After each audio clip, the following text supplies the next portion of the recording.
예수님 이름으로 기도 올려드립니다. 아멘. 할렐루야. 수요일 저녁 잘 나오셨습니다. 여러분 혹시 인류 역사상 가장 위대한 사건이라고 한다면 무엇이 생각나십니까? 벌써 추측하시는 분들이 계시겠죠.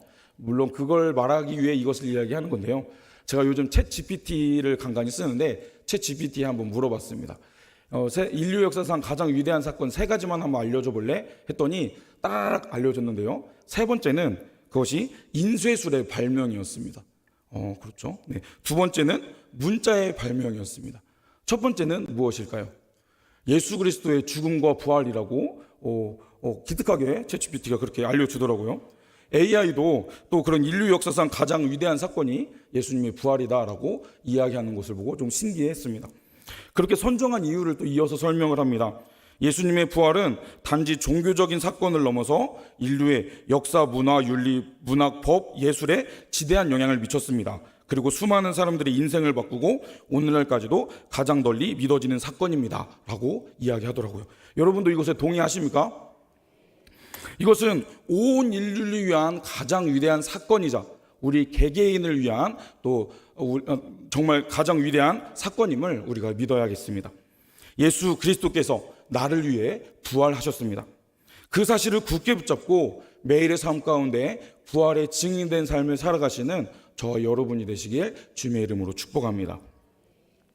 그런데 우리가 잘 알고 있듯이 예수님의 이야기는 부활 이야기로 끝나지 않죠. 예수님은 부활하시고 얼마간의 시간 동안 그분의 사역을 마무리하는 시간을 가지셨습니다. 승천하시기 전까지 요한복음 13장 1절에 기록되었던 것처럼 아버지께로 돌아가실 때가 이른 줄 아시고 세상에 있는 자기 사람들을 사랑하시되 어떻게? 끝까지 사랑하셨던 그 예수님의 사랑을 우리가 잊지 말아야 되겠습니다. 부활하신 예수님은 제자들을 만나는 일에 집중하십니다. 제자들을 돌아보시고 부활을 경험한 경건한 자들이 어떠한 삶을 살아야 할지를 알려주십니다. 그렇다면 부활하시고 승천하시기 전까지 예수님은 무슨 일을 하셨을까요? 사도행전 1장 3절에 보면 예수님의 그 부활과 승천 사이의 기록을 한 문장으로 나타내고 있습니다. 사도행전 1장 3절의 말씀 한번 같이 읽어볼까요? 읽겠습니다. 그가 고난 받으신 후에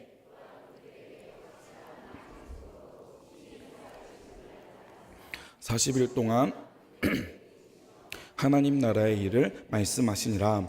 아멘. 우린 이 구절을 통해 40일 동안 예수님께서 부활하시고 승천하시기까지 40일 정도 살아서 많은 사람들에게 보이셨음을 알 수 있습니다. 그리고 이 문장을 통해 예수님께서 이 40일 동안 무슨 일을 하셨는지를 우리는 정리해 볼 수 있죠. 첫 번째로 확실한 많은 증거로 친히 살아나셨다는 것을 나타내 주셨습니다. 부활하신 예수님은 40일 동안 제자들을 만나 주십니다. 여전히 의심하는 그들을 만나 주셨고 또 그들에게 하나님의 뜻을, 성경의 말씀들을 설명해 주셨죠. 무덤에 찾아온 마리아를 만나 주십니다. 그리고 11 사도들, 특별히 의심 많은 도마에게 살아나셨음을 증명해 보이셨고요. 또 갈릴리로 떠나 물고기를 잡던 베드로와 그 제자들도 만나 주십니다. 특별히 베드로는 3번 예수님을 부인했던 그 베드로의 마음을 위로해 주시기 위하여서 3번이나 나를 사랑하는지 물으시고 또 이후에 베드로가 감당할 사명을 알려주셨습니다. 그렇게 예수님은 확실한 많은 증거로 친히 살아나심을 나타나시는 일에 그 40일을 사용하셨습니다. 그리고 또 이 문장에서 이야기하고 있는 예수님의 사역은 하나님 나라의 일을 말씀해 주셨다는 사실입니다. 공생의 기간에 말씀하셨던 그 하나님 나라의 일을 이 40여일 동안 충분히 제자들에게 설명해 주셨습니다. 그리고 하나님의 그 구원의 역사가 지금 너희에게 나타났음을 알려주셨죠. 그리고 많은 사람들이 보는 앞에서 그 40일이 마치고 승천을 하십니다. 성령의 임재를 약속하시면서 예루살렘에 기다릴 것을 명령하셨고 대위임 명령, 마지막 명령을 그들에게 명령하시고 많은 제자들이 보는 앞에서 승천하십니다. 그런데 이 40일 동안 있었던 기록을 보면 그 기간 속에서 굳이 기록되지 않았어도 될 만한 독특한 사건이 하나 있습니다. 전체적인 흐름상 이것을 뺀다고 해도 굳이 큰 어려움이 없을 것 같은 한 사건이 있었는데요. 그것은 바로 오늘 우리가 함께 읽었던 엠마오로 갔던 두 제자의 이야기입니다. 누가는 왜 이 사건을 특별히 기록한 것일까요? 이 엠마오라는 지명은 신구약 성경에 유일하게 이곳에만 등장하는 지명입니다. 그만큼 어떤 이곳에 대한 배경이 없는 곳이기도 하죠. 그리고 두 제자 중에 한 명의 이름을 글로바라고 밝히고 있는데요. 글로바라는 이름 또한 이곳에만 등장을 합니다. 물론 그의 아내가 글로바의 아내가 십자가 곁을 있었음을 기록하고 있지만 글로바라는 사람에 대한 기록은 이곳에서만 등장합니다. 그는 예수님을 따르는 자였지만 초대교회에서도 큰 영향력을 끼치지 못한 어쩌면 평범한 그런 사람이었던 것으로 보입니다. 그런 그에 대한 기록을, 그와 또 다른 제자, 이 두 명의 제자에 대한 기록을 누가는 굳이 기록합니다. 그리고 단순히 기록한 것이 아닌 13절부터 35절까지 긴 분량을 자세히 기록하고 있죠. 왜 그랬을까요? 그리고 부활하신 예수님도 부활하신 그날 이 두 제자를 만나셨다라고 이야기합니다. 왜 그러셨던 것일까요? 그것은 예수님이 의도하신 만남이었습니다.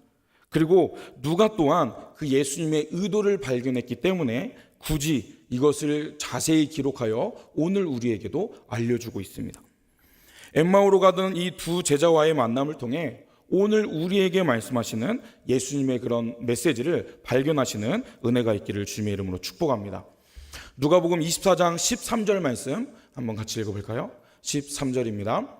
그날에 그들 중 둘이 예루살렘에서 이 모든 된 일을 서로 이야기하더라. 네, 14절까지였네요. 그날 아침이 어느 날입니까? 부활하신 그날이었습니다. 이제 마리아를 통해 예수님의 무덤이 비어있다라는 소식을 제자 공동체에게 전달되어집니다. 그런데 이들 또한 그 소식을 들었지만 이 두 명은 마리아와 전혀 다른 반응을 보여줍니다. 기쁨에 가득 차 이 부활의 소식을 전하였던 마리아의 모습과 비교되게 전혀 다른 모습대로 그들은 너무도 냉랭하게 부활과는 상관없는 자신들의 일상의 삶으로 돌아가 있었습니다. 그들은 믿지 못하였습니다. 자신들이 따르던 예수 선생님의 죽음 이후 무덤이 비어 있다라는 그런 사건에서 그들은 어떠한 의미도 발견하지 못했던 것이죠. 이들의 문제점은 부활의 사건이 자신의 이야기가 아니었다라는 사실입니다. 부활의 사건을 들었는데 그것이 자신과는 상관없는 이야기인 것처럼 그들은 행동하였습니다. 이들은 예수님의 부활이 자신에게 어떤 의미가 있고 있을 수 없는 이 놀라운 사건이 예수님께서 자신들과 우리 모두의 죄를 해결하시기 위해 죽으셨던 은혜의 사건이었음을 그들은 자각하지 못했던 것이죠. 이들은 마치 이 사건이 자신들과는 상관없는 남의 이야기인 것처럼 행동합니다. 예수님의 부활이 그들의 삶 가운데 아무런 영향력도 미치지 못하고 있는 것이죠. 예수님의 부활은 우리를 위한 놀라운 사건임을 믿으시길 바랍니다. 이것은 남의 이야기가 아닙니다. 그저 2000년 전에 저쪽 이스라엘 땅에 살았던 한 사람의 이야기가 아닙니다. 이것은 오늘 우리를 위한, 나를 위한 이야기이며 그 일에 증리되어야 되는 우리의 사건임을 우리가 꼭 잊지 말아야겠습니다. 예수님께서 행하신 이 놀라운 일이 그저 교회에서만 듣고 알고 끝나는 이야기가 되면 안 되겠습니다. 교회는 교회이고 나의 삶은 나의 삶으로 살아가는 것이 아니라 십자가의 사건, 이 성경의 이야기가 그저 지식으로 끝나지 않고 우리의 삶에 밀접한 직접적인 연관이 있는 사건임을 우리는 잊지 말아야 합니다. 우리의 삶 가운데 이 예수님의 십자가의 복음이, 예수님의 부활이 얼마나 잘 드러나고 계십니까? 부활주일이 지나고 3일이 지났습니다. 이 3일 동안 여러분은 얼마나 부활의 증인된 삶을 살아가셨습니까? 여러분의 직장 동료나 가정에서 여러분을 만날 때 많은 사람들이 부활의 예수님을 떠올리는 그런 삶을 살고 계십니까? 부활의 증인이 아닌 다른 것을 증언하는, 다른 것의 증인의 삶을 살아가고 계시지는 않으십니까? 우리는 부활의 증인이 되어야 합니다. 신앙과 삶의 경계가 무너지고 나의 일이 바빠서 하나님과 동떨어지는, 하나님께서 기뻐하시지 않는 길을 걸어가는 것이 아니라 하나님께서 원하시는 삶으로 우리의 삶을 채워가야 되겠습니다. 그러다 보니 그들은 이 마리아의 이야기도 또 예수님께서 무덤에 계시지 않았다라는 사실도 체감되지 않았습니다. 그들의 실망이 너무도 컸기 때문에 다른 그 어떤 것들로도 그들의 실망이 회복되지 못하였습니다. 하지만 예수님은 아직도 이렇게 현실 감각도 없고 또 어리버리하게 자신의 길을 걸어가고 있는 그들을 만나주시고 그들을 깨워주십니다. 25절과 26절 말씀 한번 같이 읽어볼까요? 25절과 26절 말씀인데 제가 읽겠습니다. 이르시되 미련하고 선지자들의 말한 모든 것을 마음에 더디 믿는 자들이여, 그리스도가 이런 고난을 받고 자기의 영광에 들어가야 할 것이 아니냐 하시고. 아멘. 예수님은 공생의 기간 동안 이미 수도 없이 이렇게 말씀해 주셨습니다. 그리고 그것을 아직도 깨닫지 못하는 그들의 무감각함을 책망하고 계신 것이죠. 구약의 예언을 예수님께서 성취하신 것도, 그리고 예수님께서 공생애 동안 말씀해 주신 것도 받아들이지 못하는 그들의 무뎌진 마음을 예수님은 경고하십니다. 그리고 그들이 상상했던 그리스도의 모습이 아닌 고난당하는 종의 모습으로 모든 사람의 죄를 짊어지시고 해결해 주신 그 예수님의 사역에 대해서 예수님은 설명해 주십니다. 그렇게 예수님은 요점 정리해 주시며 구약 성경의 예언이 어떻게 성취되었는지를 그들에게 알려주시죠. 그들의 이야기는 십자가 앞에서 멈춰 있었습니다. 그들에게는 고난 당하셨던 예수님의 이야기까지만 체감이 되었습니다. 이들은 하나님이 우리를 사랑하셔서 그의 아들을 보내주셨고 모든 죄를 대속해 주셨던 그 놀라운 구속사의 정점을 경험한 자들이었습니다. 하지만 그것이 자신들의 이야기로 그들은 받아들이지 못하였던, 마치 인지 부조화가 온 것 같은 그러한 모습을 보여주셨던 것이죠. 그래서 그들은 부활 사건의 원래의 의미를 발견하지 못하였습니다. 그들에게는 이 사건을 어떻게 해석해야 될지 누군가가 정리해 줄 필요가 있었던 것이죠. 그래서 예수님께서 직접 그들에게 다가오신 것입니다. 이 사건에서처럼 예수님은 오늘 우리에게도 다가오셨습니다. 부활하신 예수님을 받아들이지 못하고 여전히 십자가 앞에서 울고 있는, 여전히 세상의 짐을 짊어지고 고단한 삶을 살아가고 있는 우리에게 예수님은 다가오셨습니다. 우리에게 사랑을 베풀어 주신 하나님의 구속의 역사, 구원의 역사는 처음부터 그랬습니다. 죄를 지은 아담을 사랑하신 하나님께서 그에게 가죽옷을 입혀주셨고요. 아브라함이 하나님 아버지의 마음을 깨닫게 하기 위해서 이삭을 죽이는 자리에 그를 끌고 가게 하셨습니다. 그리고 유월절 어린 양의 피로, 피 흘리심으로 그의 아들을 통해 우리의 죄를 대속해 주실 것을 이야기해 주셨고, 아사셀의 염소를 통하여서 죄와 구별된 우리의 모습을 하나님은 끊임없이 구약을 통해 또 예수님의 삶을 통해 우리에게 말씀하셨습니다. 다만 우리가 그것을 풍성히 깨닫지 못했던 것이죠.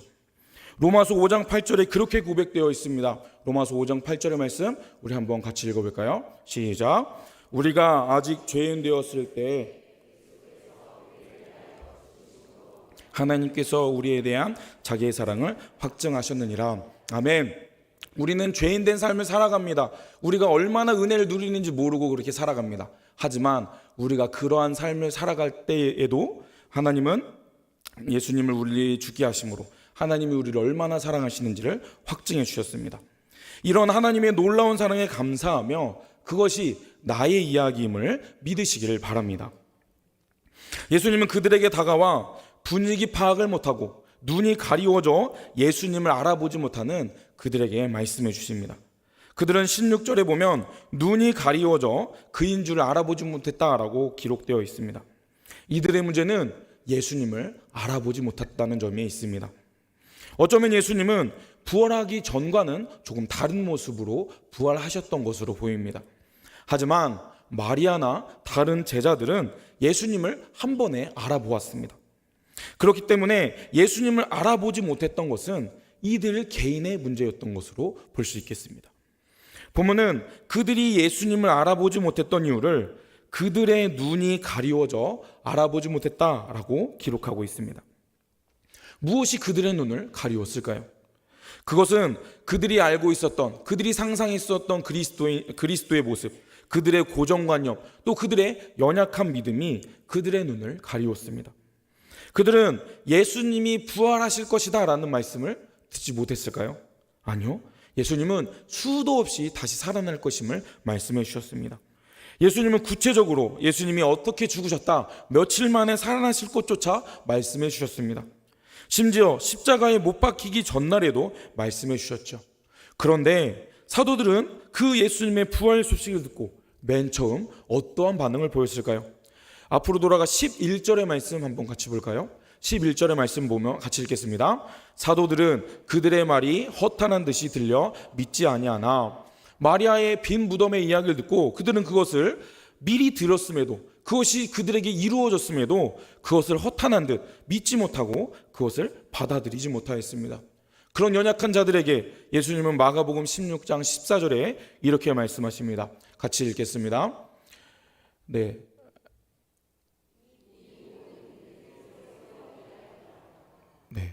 제가 자막을 잘못 전달드렸나 봐요. 제가 읽겠습니다. 그 후에 11 제자가 음식을 먹을 때 예수께서 그들에게 나타나사 그들의 믿음 없는 것과 마음이 완악한 것을 꾸짖으시니 이는 자기가 살아난 것을 본 자들의 말을 믿지 아니함일러라. 아멘.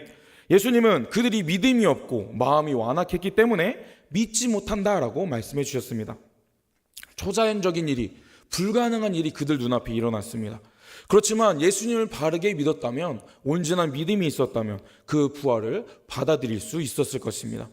하지만 예수님에 대한 믿음이 없었기 때문에 그것을 받아들이지 못하였죠. 완악한 마음이라는 것은 딱딱하여 굳어진 마음을 의미합니다. 자신의 생각에 빠져 자신이 가진 고정관념, 그 생각을 뛰어넘는 예수님의 부활을 받아들이지 못했던 것이죠. 우리가 예수님을 바라보지 못하게 하는 우리의 눈을 가리는 것은 무엇이 있을까요? 우리 안에 하나님의 능력을 한정하는 그런 잘못을 범하지 않아야 되겠습니다. 그리고 예수님께서 우리의 주인 되심을 방해하는 우리의 잘못된 생각이나 의식들을 우리는 모두 제해야겠습니다. 내가 할 수 없다고 해서, 불가능한 일이라고 해서 포기하는 것이 아니라 능치 못하심이 없는 하나님, 우리에게 불가능한 일을 보여주신 그 하나님의 은혜를 우리가 바라보며 우리가 주님을 바라보는 눈이 우리에게 필요하겠습니다. 죽을 수밖에 없는 죄인인 우리를 예수님을 희생제물 삼아 주심으로 단번에 드려진 그 제사로 죄인에서 의인으로, 하나님의 자녀로 하나님은 만들어 주셨습니다. 그런 하나님은 모든 것이 가능한 분이심을 믿으시길 바랍니다. 능치 못함이 없는 그 하나님 앞에 나의 문제들, 나의 고민들, 나의 모든 것을 맡겨드릴 수 있는 믿음의 사람이 되시기를 바랍니다. 이제 눈치도 없는 그들은 부활하신 예수님이 눈앞에 있지만 그 예수님을 깨닫지 못하였고, 슬픈 빛을 뜨고 나사렛 예수의 일에 대해서 이야기를 합니다. 그들은 예수님을 어떻게 인지했을까요? 19절에서 20절까지의 말씀 혹시 준비되었을까요? 네, 같이 읽겠습니다. 이르시되 무슨 일이냐? 이르되 나사렛 예수의 일이니 말과 일에 능한 선지자이거늘 우리 대제사장들과 관리들이 사형 판결에 넘겨주어 십자가에 못 박았느니라. 아멘. 그는 예수 선생님을 따라다녔지만 아직 그리스도로 믿지 못하였습니다. 하나님과 모든 백성 앞에 말과 일에 능한 선지자 정도로 예수님을 정의 내립니다. 그리고 21절에서 그는 이스라엘을 속량할 자로 알았는데 대단히 실망했고 그가 죽은 지 벌써 사흘이 되었다라고 이어서 이야기합니다. 예수님이 그리스도임을 경험해보지 못한 그에게 예수님은 친절히 찾아오셨던 것이죠. 처음에 그는 예수님의 하실 일들에 대해 기대하였습니다. 하지만 기대가 컸던 만큼 실망도 컸기에 그의 발걸음은 무거웠고 슬픈 빛을 띠며 자신의 삶으로 걸어갈 수밖에 없었던 것이죠. 세 번째로 그들의 문제점은 은혜 안에 있으면서 은혜를 깨닫지 못하였다는 사실입니다. 부활하신 예수님은 누가복음의 기록에 따르면 제일 먼저 이들에게 나타나셨습니다. 물론 마리아가 첫 번째 증인으로 기록되어 있지만 그 기록의 순서대로 따른다면 그 다음에 이 두 제자를 만나 주셨던 것이죠. 마리아는 예수님의 무덤을 찾아갔기에 예수님을 만났습니다. 그런데 이 두 제자는 어떠하였습니까? 예수님께서 친히 찾아와 주셨습니다. 1등 제자였던 베드로조차 빈 무덤에 예수님을 만나지 못하였지만 그에 비하면 예수님이 이들을 만나 주셨다는 것은 너무도 큰 은혜였던 것이죠. 우연히 만난 것이 아니기에 이것은 너무도 큰 은혜였습니다. 그리고 이들은 예수님과 데이트했습니다. 함께 걸으며 이야기를 나누었고요. 성경 말씀을 예수님께 또 한 번 직접 설명을 들었습니다. 그런데 그것뿐만이 아니었습니다. 숙소를 함께 묵고 식사 교제를 나누는 은혜 또한 경험하였죠. 이것은 정말 큰 특권이었습니다. 하나님은 오늘 우리에게도 은혜 주시는 분이심을 우리가 기억합시다. 다만 우리에게 은혜가 은혜답지 못한 이유는 우리가 그것을 은혜로 받아들이지 못하고 있기 때문입니다. 은혜는 우리가 깨닫지 못하여도 이미 우리 가운데 부어져 있다는 사실을 우리가 기억해야겠습니다. 그렇게 빈 무덤의 의미도 깨닫지 못하고 예수님을 알아보지도 못한, 하지만 귀한 은혜를 은혜로 여기지 못한 그들을 예수님은 포기하지 않으셨죠. 직접 찾아오시고 다시 알려주시고 그들을 일깨워 주셨습니다.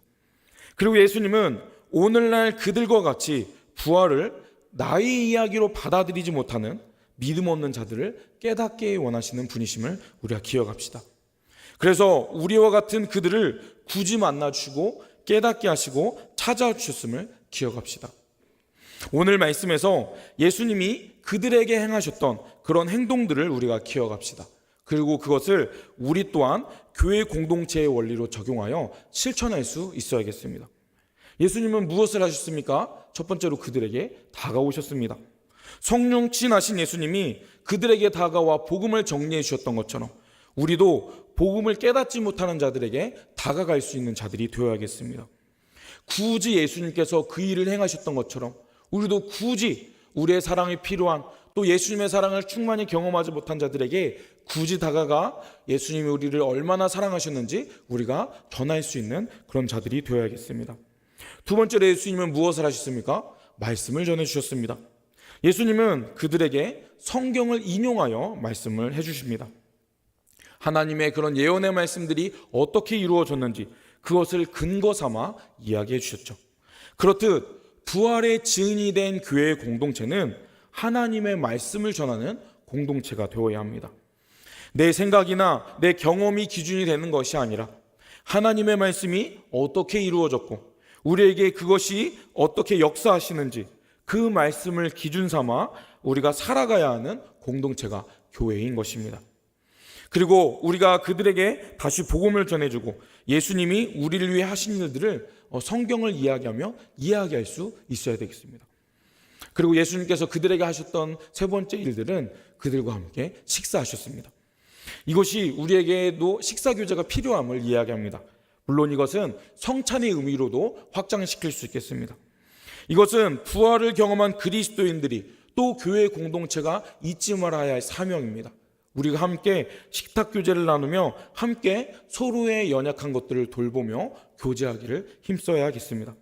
서로 먹이고 교제하는 일을 힘써 감당해야 하는 것이죠. 그리고 예수님께서 지키라고 명령하셨던 그 성찬을 지키며 우리가 그러한 공동체를 세워나갈 수 있어야 되겠습니다. 오늘 우리는 이 엠마오로 떠나갔던 두 제자의 이야기를 함께 보았습니다. 그들의 모습을 통해 나의 삶이 예수님의 부활과 상관없는 그런 삶은 아닌지 우리가 돌아보길 원합니다. 이 복된 소식이 나의 삶 속에 선포되어지는 그런 부활의 증인된 삶을 우리가 살아가야겠습니다. 그리고 우리는 예수님을 바로 아는 믿음의 사람들이 되어야 되겠습니다. 예수님이 어떠한 분이십니까? 예수님은 우리의 생각을 뛰어넘는 분이십니다. 나는 할 수 없지만 예수님께서는, 하나님께서는 하실 수 있음을 기억하며 하나님께 모든 것을 내놓는 믿음의 사람이 됩시다. 그리고 무엇보다 우리에게 베풀어 주신 그 은혜를 기억합시다. 우리의 삶에 기쁜 일도 있고 슬픈 일도 있습니다. 그럴지라도 우리가 여전히 하나님의 은혜 안에 있음을 잊지 맙시다. 비록 나의 삶이 여전히 어둠 속에 있는 것 같아 보인다 할지라도 예수님은 우리와 동행하시고 나에게 큰 은혜를 베풀어 주시는 분이심을 믿고 한 걸음 한 걸음 나아가시길 바랍니다. 오늘 본문에서 우리는 예수님을 깨닫게 된 이 두 제자와 같은 행동을 해야겠습니다. 가려졌던 눈이 열리고 이 기쁜 소식을 깨닫게 된 두 제자는 이전과 다른 태도로 변화됩니다. 남일 같았던 그 예수님의 부활이 이제 그것이 자신들을 위한 일임을 깨닫게 되었고, 그들은 예수님께서 다시 사신 것을 직접 본 증인이 되었습니다. 마지막으로 33절의 말씀 한번 같이 읽어볼까요? 오늘 본문 33절입니다. 네, 성경 펴신 분들은 같이 읽고 제가 읽겠습니다. 시작. 곧 그때로 일어나 예루살렘에 돌아가 보니 11 제자 및 그들과 함께한 자들이 모여 있어. 아멘. 33절에 그들의 반응에 대해 기록합니다. 그들은 곧 그때로 일어나 예루살렘으로 돌아갑니다. 이것은 깨달은 자들의 올바른 반응입니다. 즉시 반응하였던 것이죠. 우리 또한 이러한 반응을 보여야 되겠습니다. 일어나 돌이키시길 바랍니다. 복음에 증인된 삶으로, 예수님을 선포하는 삶으로 우리가 즉시 반응하며 돌아갑시다. 그리고 예수님을 바로 알아 예수님이 주신 은혜를, 풍성한 은혜를 헤아릴 수 있는 그런 그리스도인들이 됩시다. 우리를 위해 모든 죄를 해결해 주신, 그리고 부활하신 그 예수님과 동행하는 은혜를 경험합시다. 예수님 손과 꼭 붙잡고 나와 상관없는, 예수님과 상관없는 나의 일과 또 나의 계획으로 엠마오로 걸어가는 것이 아니라 즉시 일어나 돌이켜 예수님의 증인된 삶으로 함께 달려갑시다. 때로 우리가 불신과 절망이 우리의 믿음을 연약하게 할 수는 있겠습니다. 슬픈 빛을 띠고 힘없이 걸어가는 상황들도 경험할 수 있겠습니다. 그런데 부활하신 주님께서 그러한 우리를 찾아와 주심을 믿으시길 바랍니다. 우리에게 구원의 기쁜 소식을 전해주시기 위해 우리에게 다가와 주십니다. 그리고 우리의 삶을 변화시켜 주십니다. 두 제자와 함께 하신 그 예수님께서 오늘 여기에 모인 우리와도 함께 해주시고 찾아와 주심을 믿으시길 바랍니다.